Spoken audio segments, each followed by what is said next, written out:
بسم اللہ الرحمن الرحیم۔ السلام علیکم ورحمۃ اللہ وبرکاتہ۔ بسم اللہ الرحمن الرحیم۔ الحمد للہ رب العالمین والصلاة والسلام علی رسولہ الکریم محمد وعلی آلہ واصحابہ اجمعین، اما بعد۔ اعوذ باللہ من الشیطان الرجیم، بسم اللہ الرحمن الرحیم۔ یا ایہا الذین آمنوا من یرتد منکم عن دینہ فسوف یأتی اللہ بقوم یحبهم ویحبونہ اذلۃ علی المؤمنین اعزۃ علی الکافرین یجاہدون فی سبیل اللہ ولا یخافون لومۃ لائم ذلک فضل اللہ یؤتیہ من یشاء واللہ واسع علیم۔ صوبائی جمعیت اہل حدیث ممبئی کے امیر محترم، دیگر ذمہ داران، جامع مسجد اہل حدیث مومن پورہ کالا پانی کے ذمہ داران اور بمبئی کے مختلف علاقوں کی مساجد کے ذمہ داران، دعات اور ائمہ و دیگر سامعین، میں بہت اختصار کے ساتھ اپنے ان احباب کو مخاطب کرنا چاہتا ہوں جن کے کندھے پر اللہ رب العالمین نے مساجد کی ذمہ داریاں رکھی ہیں اور مساجد کے ضمن میں وہ اپنے اپنے علاقوں کی رعایا کے بھی ذمہ دار ہیں۔ اللہ کے نبی صلی اللہ علیہ وسلم کا فرمان ہے کہ تم میں سے ہر ایک شخص مسئول ہے اور قیامت کے دن اس کی ذمہ داریوں کے بارے میں اس سے سوال کیا جائے گا۔ سب سے بنیادی مسئلہ یہ ہے کہ ہمارے کندھوں پر کون سی ذمہ داری ڈالی گئی ہے، اس ذمہ داری کے تقاضے کیا ہیں اور ہم اس سلسلے میں کتنے حساس ہیں، کتنے ذمہ دار ہیں، اس ذمہ داری کو کتنا نبھاتے ہیں۔ اگر قیامت کے دن رب کائنات نے ہم سے یہ سوال کر لیا کہ آپ کو فلاں ذمہ داری دی گئی تھی لیکن آپ نے اس میں سستی، کاہلی اور غفلت سے کام لیا ہے، تو سمجھ لیں یہ بہت بڑا مسئلہ ہے۔ ہمارے ائمہ و دعات کو اس بات پر توجہ دینی چاہیے کہ ان کے سر پر کون سی ذمہ داری دی گئی ہے۔ بقیہ چیزیں ثانوی ہیں۔ آپ کو کتنا ہدیہ پیش کیا جاتا ہے، آپ کی تنخواہیں کیا ہیں، آپ کی مسجد کا ماحول کیا ہے، آپ کے علاقے کا ماحول کیا ہے، مسجد کا متولی آپ کے ساتھ کیا سلوک کرتا ہے، یہ ساری کی ساری چیزیں آپ اپنی تقرری کے وقت طے کریں یا اس سلسلے میں ذمہ داران سے خوش اسلوبی کے ساتھ بات کریں۔ لیکن اگر آپ نے ذمہ داری اپنے کندھے پر لے لی ہے تو اس ذمہ داری کو نبھانا اور اپنے فریضے کو انجام دینا یہ آپ کی بنیاد ہے۔ اس کے بغیر نہ آپ کا مال حلال ہو سکتا ہے اور نہ آخرت کی مسئولیت کے لیے آپ اپنے آپ کو تیار کر سکتے ہیں۔ میں نے جو آیت کریمہ آپ کے سامنے تلاوت کی ہے، اس میں اللہ رب العالمین نے واضح کر دیا کہ اگر مسلمانوں میں کچھ لوگ مرتد ہو جائیں، دین کو چھوڑ دیں اور دین سے دور ہو جائیں، دین کا انکار کر دیں، تو اللہ رب العالمین نے فرمایا کہ ہم عنقریب ایسے لوگ پیدا کریں گے ان کو ہلاک کر کے، جو لوگ اللہ رب العالمین سے محبت کریں گے اور اللہ رب العالمین ان سے محبت کرے گا۔ اور اس کے بعد فرمایا اذلۃ علی المؤمنین اعزۃ علی الکافرین، یہ لوگ مسلمانوں پر، مومنوں پر نرم دل ہوں گے اور کافروں پر سخت ہوں گے۔ یہ دو چیزیں اس آیت کریمہ میں ابتداءً جو ذکر کی گئی ہیں، اس پر ہمارے ائمہ اور دعات کو غور و تدبر کرنا چاہیے۔ آپ کی ذمہ داری یہ ہے کہ مسلمانوں کے ساتھ بھائی چارہ اختیار کریں، لیکن آپ جہاں عالم دین ہیں، مربی ہیں، کسی مسجد کے خطیب و امام ہیں آپ کی حیثیت ایک سرجن کے طریقے سے بھی ہونی چاہیے کہ آپ ہر اس فکر کو کاٹ کر کے پھینک دیں جس کے نتیجے میں بڑے انداز میں بڑے پیمانے میں غلط افکار کو جنم ملنے والا ہے، یا ماحول خراب ہونے والا ہے، یا منہج سلف پر کسی انداز کی ضرب آنے والی ہے۔ اور میں یہاں پر اس بات کو برجستہ کہنا چاہتا ہوں کہ ہمارے ائمہ اور دعات ہندوستان کے مختلف تعلیمی اداروں سے منسوب ہیں۔ کوئی جامعہ سلفیہ کا فارغ ہے، کوئی جامعہ اسلامیہ سنابل کا فارغ ہے، کوئی مئو کے اداروں کا فارغ ہے، کوئی کسی دوسرے علاقے کا فارغ ہے۔ کسی کا نام نہ لیا جائے تو وہ محسوس نہ کرے، لیکن سب لوگ نسبت علمی رکھتے ہیں، اپنے اداروں کی جانب نسبت رکھتے ہیں۔ اس بات کو یاد رکھیں کہ آپ کی مدارس کی نسبت آپ کے منہج کی نسبت پر کبھی غالب نہ آنے پائے۔ ایسا نہ ہو کہ ایک سلفی یا ایک سنابلی بطور مثال اگر کوئی چیز اس کے سامنے آتی ہے تو وہ اپنی سلفیت یا سنابلیت کو غالب کر کے سلفی منہج کو مغلوب کر دے۔ اگر آپ نے ایسا کیا تو گویا آپ نے اپنے دین، اپنے منہج، قرآن و سنت، نبوت کے پیغام، رب کائنات کے احکام کے ساتھ خیانت کی ہے، اور یہ خیانت کسی بھی صورت میں نہ آپ کو کامیاب ہونے دے گی اور نہ آپ کی مسئولیت پوری ہوگی۔ لہذا اپنی نسبتوں کو شکر گزاری کے لیے یقیناً استعمال کریں، لیکن آپ کی سلفی نسبت، سلفی منہج کی جانب جو آپ کی نسبت ہے، یہ بنیادی امانت ہے۔ کسی بھی ادارے کا کوئی فارغ التحصیل ہو، اس کو اس امانت کی حفاظت کرنی ہے۔ اس میں سب کے سب لوگ متحد ہوں، سب ایک ساتھ چلیں، اور کہیں بھی ان کی مدارس کی نسبت، ان کے منہج کی نسبت پر غالب نہ آنے پائے۔ یہ عموماً دیکھا جاتا ہے کہ مناہج یا نسبتیں جو ہماری ہیں، اپنے اداروں کی مصلحتوں کی وجہ سے، اداروں کے ذمہ داران کی مصلحتوں کی وجہ سے، دنیاوی مفاد کی وجہ سے، دنیاوی مصلحتوں کی وجہ سے، مال و دولت کی مصلحت کی وجہ سے، دنیا داری اور شہرت طلبی کی مصلحت کی وجہ سے یہ نسبتیں غالب آ جاتی ہیں، اور سلفی منہج کا جو تقاضا ہے وہ ماند اور سست اور کمزور پڑتا نظر آتا ہے۔ اگر یہ صورتحال ہمارے اندر ہے تو ہم کو اپنے اوپر غور و تدبر کرنا چاہیے۔ تو رب کائنات نے فرمایا یہ مومنوں کے لیے نرم ہوتے ہیں اور کافروں کے لیے سخت ہوتے ہیں، اور اس کے بعد فرمایا یجاہدون فی سبیل اللہ ولا یخافون لومۃ لائم۔ یہ لوگ اللہ کے راستے میں کوششیں اور جہاد کرتے ہیں، یعنی جہاد کی وہ تفصیل سامنے رکھیں جس تفصیل میں جانے کی ضرورت نہیں ہے۔ آپ علماء جانتے ہیں جہاد وہ جہاد نہیں جو اخوانی جہاد ہے، جس میں انسان نماز نہ پڑھے تو بھی ہتھیار اٹھا لیتا ہے، انسان نماز نہ پڑھے، توحید کو نہ سمجھے تو بھی خارجیوں کی پالیسی اختیار کر لیتا ہے، انسان قرآن و سنت کو نہ سمجھے تو بھی حکام کو کافر کہتا ہے، علماء کی تکفیر کرتا ہے۔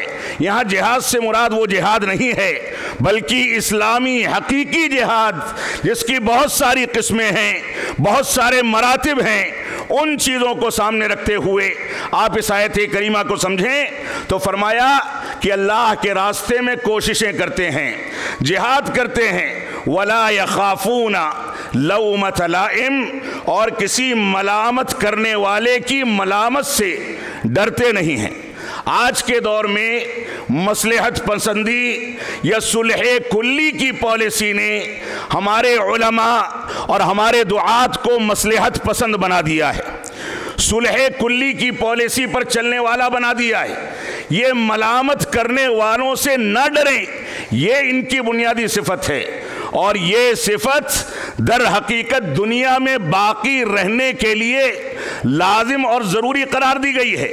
اگر یہ صفت نہ ہو تو اللہ رب العالمین نے واضح کر دیا کہ وہ دوسری قوم لے کر کے آئے گا، دوسرے لوگوں کو پیدا کرے گا جو لوگ ملامت کرنے والوں کی ملامت سے خوف زدہ نہیں رہیں گے۔ لہذا نہیں عن المنکر کا فریضہ یہ بنیادی فریضہ ہے۔ آج کے دور میں امر بالمعروف صرف فضائل پر اکتفا، صرف فضائل کو بیان کرنے کی اسپرٹ، یہ ہمارے علماء کا وتیرہ بنتا چلا جا رہا ہے۔ نہیں عن المنکر کریں گے تو لوگ ناراض ہو جائیں گے۔ اگر رب کائنات آپ سے راضی ہے تو لوگ ناراض ہوا کریں، آپ کو اس بات کی پرواہ کرنے کی ضرورت نہیں ہے۔ تو فرمایا وَلَا يَخَافُونَ لَوْمَةَ لَائِمٍ، وہ ملامت کرنے والوں کی ملامت سے نہیں ڈرتے۔ رب کائنات نے ان صفات کے بارے میں فرمایا ذَلِكَ فَضْلُ اللَّهِ يُؤْتِيهِ مَن يَشَاءُ، یہ اللہ کا فضل ہے، وہ جس کو چاہتا ہے عطا فرماتا ہے۔ واللہ واسع علیم، اللہ رب العالمین واسع و علیم ہے۔ میں مزید تفصیل میں نہیں جاؤں گا، لیکن یہ آیت کریمہ ہمارے سامنے ہونی چاہیے۔ اس آیت کریمہ میں رب کائنات نے جن چیزوں کا ذکر کر دیا وہ چیزیں بہت قیمتی ہیں، اور آپ کا مقام، آپ کی عظمت اور علماء کرام کی حیثیت، اگر آپ قرآن و سنت کے نصوص اور قرآن و سنت کے دلائل کو سامنے رکھیں گے تو یقیناً آپ کو اپنی حیثیت کو سمجھ کر کے چلنا چاہیے۔ آپ کا مقام بہت اونچا ہے، اور حسن بصری رحمۃ اللہ علیہ فرماتے ہیں لولا الصالحون لفسدت الارض، اگر صالح لوگ نہ ہوتے تو زمین میں فساد برپا ہو جاتا۔ ولولا العلماء لکان الناس کالبہائم، اگر یہ علماء، دعات، ائمہ اور مساجد کے ذمہ داران نہ ہوتے تو ایسی صورت میں لوگ چوپایوں کے مانند جانوروں کے طریقے کی زندگی گزارتے اور ان کی حیثیت کچھ نہ ہوتی۔ جانور جیسے یہ تو جانتا ہے کہ ہم کو کیا کھانا ہے، کیا پینا ہے، لیکن جہاں چلتے پھرتے پیشاب پاخانہ کر لے، ادب و تہذیب سے اس کی واقفیت نہ ہو، اس کو پتہ نہ ہو کہ کہاں کیا کرنا ہے، کہاں کیا کرنا ہے، ویسے ہی اگر یہ علماء نہ ہوتے تو عوام کی حیثیت ایسے ہی جانوروں کے مانند ہو جاتی اور دنیا میں فساد برپا ہو جاتا۔ اور آپ کو اپنے مقام کو سمجھنے کے لیے قرآن و سنت کی آیات اور احادیث اور دلائل پر غور و تدبر کرنا چاہیے۔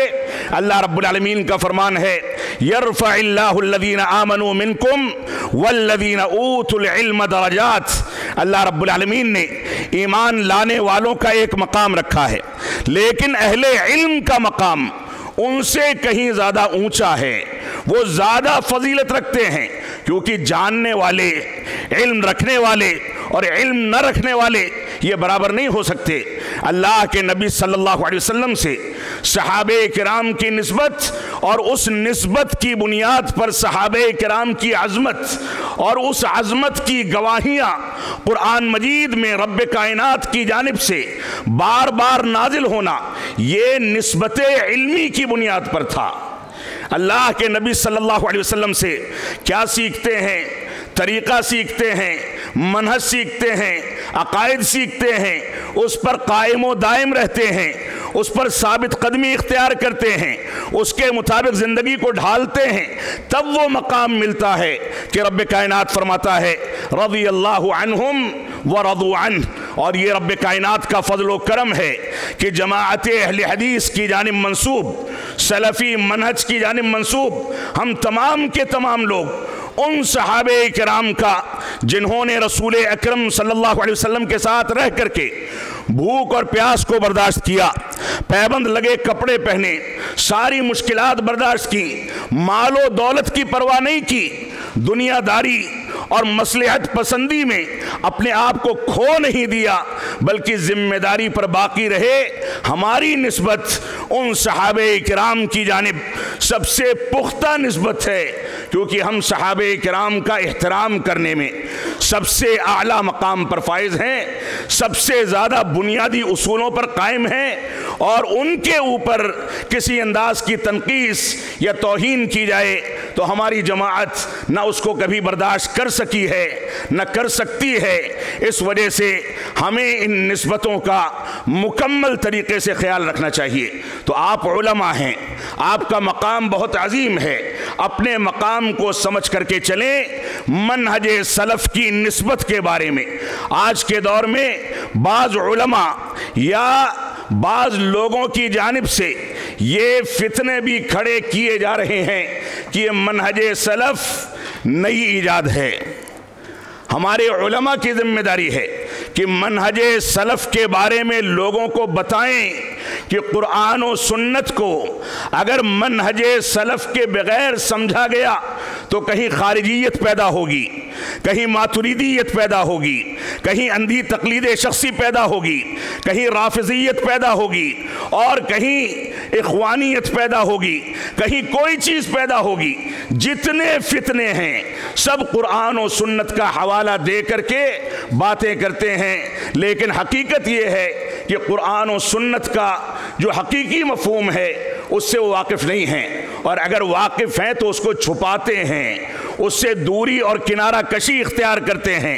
تو آپ صحابہ کرام کے منہج کی جانب پوری صراحت کے ساتھ، پوری وضاحت کے ساتھ قائم رہیے، کیونکہ دنیا میں کامیابی اور آخرت کی کامیابی اسی سے منسوب ہے۔ اللہ رب العالمین ہم کو اس بات کی توفیق عطا فرمائے۔ اسی طریقے سے میں آپ کے سامنے اس بات کو بھی ذکر کرنا چاہوں گا کہ شیخ الاسلام علامہ ابن تیمیہ رحمۃ اللہ علیہ جو امام احمد بن حنبل رحمۃ اللہ علیہ سے ایک ماثور کلام نقل کرتے ہوئے فرماتے ہیں کہ اسلام کے 4 اصول ہیں، اور علماء کے لیے یہ بشارت ہے کہ ان چاروں چیزوں کا تعلق علماء سے کہیں نہ کہیں گھوم پھر کر کے جڑ جاتا ہے۔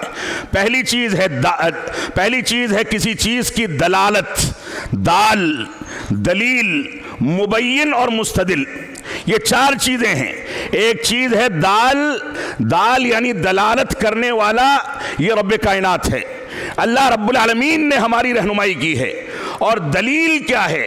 دلیل یہ قرآن مجید ہے جو رب کائنات کی نازل کردہ کتاب ہے۔ مبین یہ رسول اکرم صلی اللہ علیہ وسلم ہیں، اور مستدل یہ علماء کرام، علماء حق جو قرآن و سنت کے تقاضے کے تحت اور منہج سلف کے فہم پر سمجھ کر کے دنیا کے سامنے پیش کرتے ہیں۔ آپ کی نسبتیں رب کائنات کی جانب بھی مضبوط سے مضبوط تر ہونی چاہیے، قرآن مجید کی جانب بھی مضبوط سے مضبوط تر ہونی چاہیے، رسول اکرم صلی اللہ علیہ وسلم کی سنت کی جانب بھی مضبوط سے مضبوط تر ہونی چاہیے، اور اسی طریقے سے بحیثیت عالم، بحیثیت مستدل آپ کی نسبت اتنی قوی ہونی چاہیے کہ آپ عالم ربانی، عالم حقیقی، رب کائنات سے ڈرنے والے، تقوی اور پرہیزگاری کو اختیار کرنے والے عالم بن کر کے ابھریں اور نکل کر کے لوگوں کی رہنمائی کریں۔ عزیزان گرامی قدر، یہ فتنوں کا دور ہے، آئے دن نئے فتنے وجود میں آ رہے ہیں۔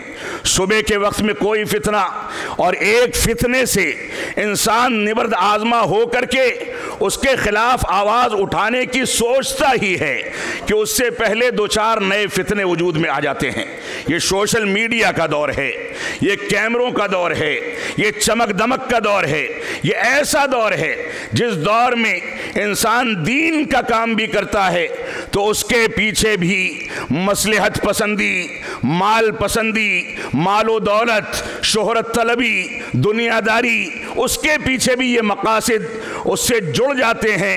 اس وجہ سے علماء کرام جنہوں نے ہر دور میں بغیر کسی دنیاوی مفاد کے رب کائنات کے دین کو آگے بڑھانے کا کام کیا ہے، آپ بھی اپنی زندگی کا، اپنی ملازمت کو کنارے کر کے ایک اضافی وقت بنا کر کے اس کے لیے اپنے آپ کو وقف کر دیجئے۔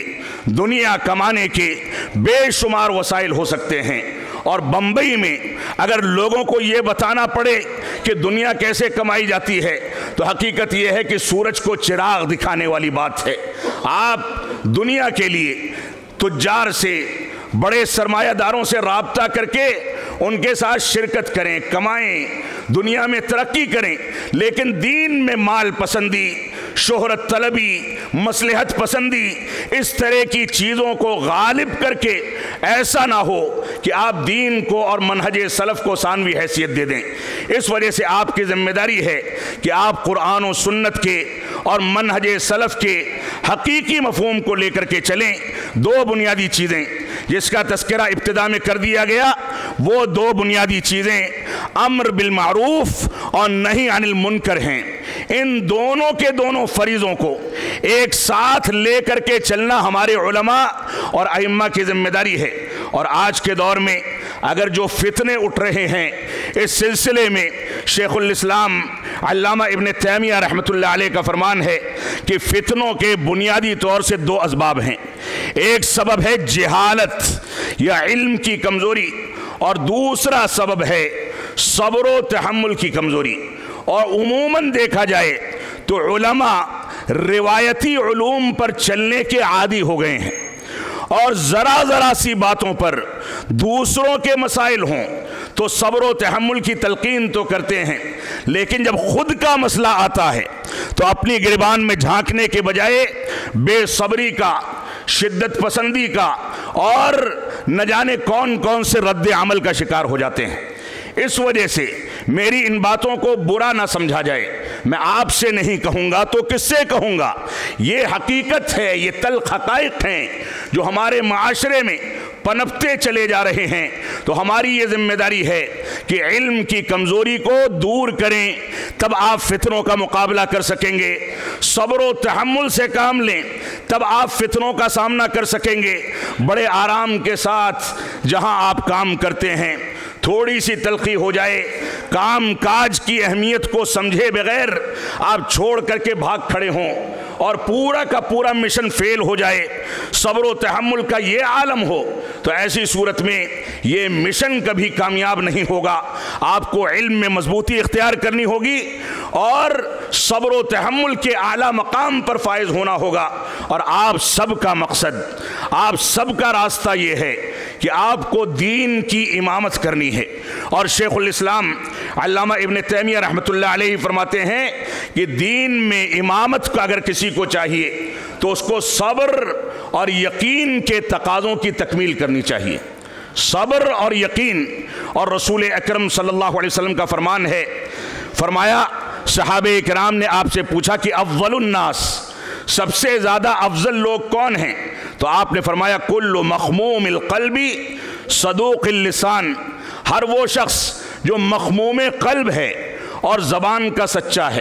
صحابہ کرام نے فوراً سوال کیا کہ ہم صدق اللسان تو سمجھ گئے، صدوق اللسان کا مفہوم تو ہم جانتے ہیں کہ زبان کا سچا کون ہوتا ہے، لیکن مخموم القلب کا معنی کیا ہے؟ تو اللہ کے نبی صلی اللہ علیہ وسلم نے فرمایا التقی النقی لا اثم فیہ ولا بغی ولا غل ولا حسد۔ فرمایا ایسا دل، مخموم القلب وہ ہے، ایسا دل ہے جو اللہ رب العالمین سے ڈرنے والا ہو، ایسا دل جو اللہ رب العالمین سے ڈرے اور صاف ستھرا ہو، اور ایسا دل جس کے اندر گناہ اور بغاوت اور خیانت کے اثرات نہ ہوں۔ لہذا اپنے آپ کو رب کائنات سے ڈرنے والا دل پیدا کر کے تقوی اور پرہیزگاری سے جوڑیں، اور اپنے دل کو صاف ستھرا رکھیں، دوگلی پالیسی اور منافقت سے اپنے آپ کو دور رکھیں، اور دل کو گناہوں سے پاک کریں، بغاوت سے پاک کریں، خیانت سے پاک کریں۔ اللہ رب العالمین ہم کو ان چیزوں کی توفیق عطا فرمائے۔ ہم جب تک جئیں تب تک اسلام پر جئیں، جب ہمارا خاتمہ ہو تو ایمان پر ہو۔ وصلی اللہ علی نبینا محمد وعلی آلہ وصحبہ وسلم، والسلام علیکم ورحمۃ اللہ وبرکاتہ۔